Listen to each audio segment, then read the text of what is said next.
Bisa belajar Islam dan bahasa Arab. Inna anzalnahu Qur'anan Arabiyyan la'allakum ta'qilun. Sesungguhnya kami menurunkannya berupa Al-Quran dengan berbahasa Arab agar kamu memahaminya. Assalamualaikum warahmatullahi wabarakatuh. Alhamdulillah, pada pertemuan pertama kali ini insya Allah kita akan membahas tentang pengantar ilmu bahasa Arab. Ilmu bahasa Arab memiliki beberapa cabang ilmu. Di antaranya adalah ilmu nahwu, ilmu sorof, ilmu mantiq, ilmu balaghah, ilmu arud, dan ilmu lainnya. Namun di antara banyak cabang ilmu bahasa Arab, ada dua ilmu yang harus dikuasai oleh pemula, yakni ilmu nahwu dan ilmu sorof.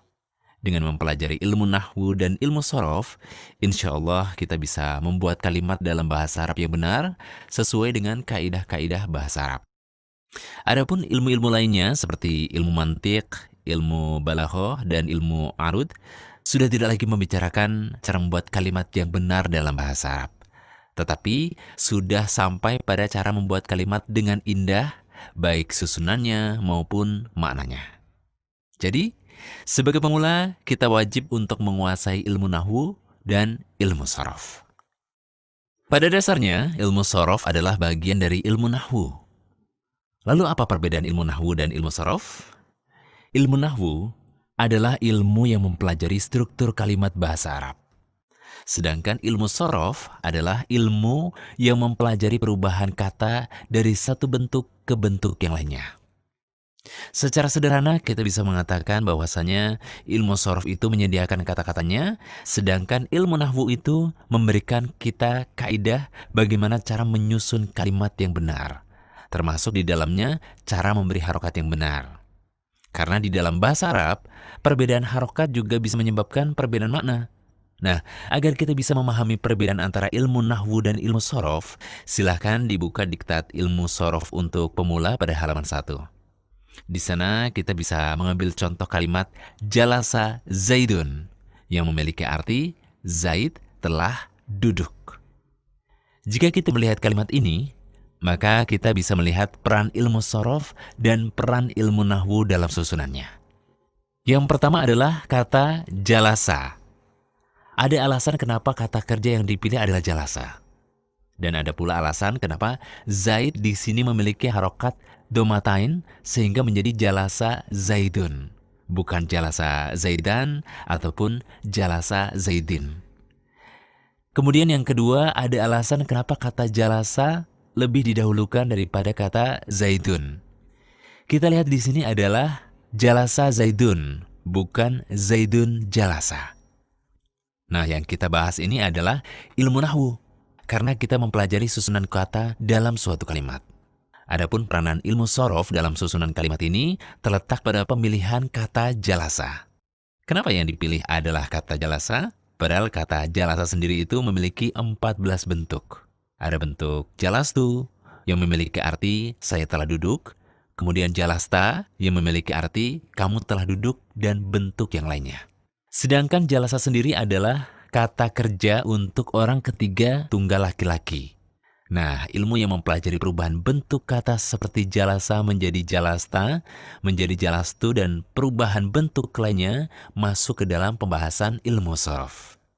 Ini adalah contoh yang pertama. Untuk lebih memahami perbedaannya, kita berikan contoh yang kedua.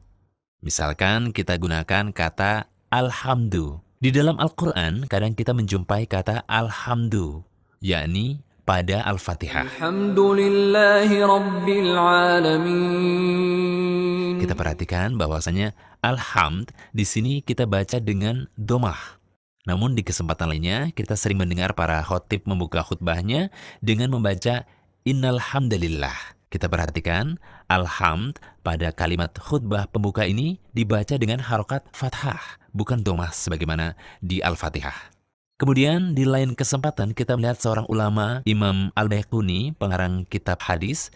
Beliau membuka kitabnya dengan mengatakan abda'u bilhamdi. Ia membaca kata alhamd dengan kasrah. Nah, perbedaan penyebutan harokat dari alhamdu, alhamda, dan alhamdi pada 3 contoh yang sudah saya jelaskan tadi dibahas dalam ilmu nahwu. Karena dalam ilmu nahwu, harokat itu sangatlah penting. Bahkan perbedaan harokat bisa menyebabkan perbedaan makna.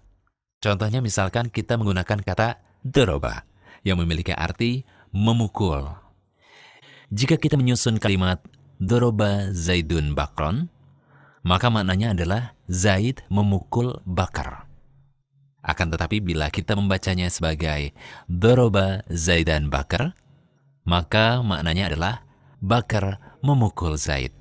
Perhatikan bahwa perbedaan harokat di sini bisa merubah pelaku menjadi korban atau objek. Ini semua insya Allah akan dibahas dalam ilmu nahwu. Selanjutnya kita akan melihat contoh pengaplikasian ilmu sorof. Kita masih menggunakan kata yang tersusun dari ha, mim, dan dal. Dan semua kata ini memiliki akar makna yang sama, yakni tidak jauh dari arti pujian. Contohnya pada Al-Fatihah. Kita membaca Alhamdulillahirabbil alamin. Segala puji bagi Allah, Tuhan semesta alam. Alhamdu memiliki arti segala puji bagi Allah. Kemudian kita sering mendengar istilah tahmid. Ada unsur ha, mim, dan dal pada kata tersebut. Dan kata ini maknanya tidak jauh dari kata pujian. Tahmid adalah istilah untuk zikir dari Alhamdulillah. Kemudian nama Rasul kita, Nabi kita yang mulia, Sallallahu Alaihi Wasallam adalah Muhammad. Ada unsur ha, mim, dan dal, yang artinya orang yang dipuji atau terpuji. Kemudian Rasulullah juga dinamai dengan Ahmad. Juga ada unsur ha, mim, dan dal pada kata tersebut. Dan kata Ahmad ini maknanya adalah orang yang paling terpuji. Kemudian nama-nama Islam yang sering digunakan oleh kaum muslimin seperti Hamid yang maknanya adalah orang yang memuji, Mahmud yang artinya orang yang dipuji, dan ada pula yang bernama Hamdi yang maknanya adalah pujianku. Ada unsur ha, mim, dan dal pada kata tersebut. Kita bisa melihat bahwa untuk kata ha, mim, dan dal memiliki banyak sekali variasi kata. Dan inilah yang dibahas di dalam ilmu sorof. Kesimpulannya, ilmu nahwu adalah ilmu yang mempelajari susunan kalimat, baik harokatnya maupun letaknya. Adapun ilmu sorof adalah ilmu yang mempelajari perubahan bentuk kata dari suatu bentuk ke bentuk yang lainnya. Ilmu nahwu dan ilmu sorof sering disebut oleh para ulama dengan istilah ilmu alat. Karena memang ilmu ini adalah alat atau kunci untuk membuka cakrawala Islam dan mempelajari seluruh cabang ilmu Islam. Tidak mungkin kita bisa mempelajari tafsir dengan baik kecuali setelah kita memahami bahasa Arab. Tidak mungkin kita bisa memahami hadis Rasulullah dengan baik kecuali setelah kita mempelajari bahasa Arab. Tidak mungkin kita bisa memahami lautan ilmu yang luas dari para ulama yang kita jumpai pada kitab-kitab mereka kecuali setelah kita mempelajari bahasa Arab.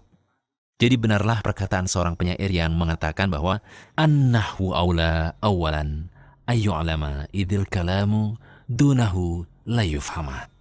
Ilmu nahwu yang mencakup ilmu sorof adalah ilmu pertama yang paling utama untuk dipelajari.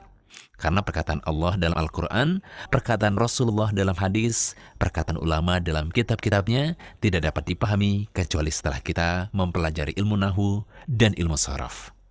Oleh karena itu, ikhwan dan akhwat, marilah kita berdoa kepada Allah Subhanahu wa Ta'ala agar kita diberi kemudahan untuk mempelajari ilmu nahwu dan ilmu sharaf. Demikian pelajaran kita yang pertama. Semoga apa yang saya berikan bermanfaat untuk semua. Wassalamualaikum warahmatullahi wabarakatuh.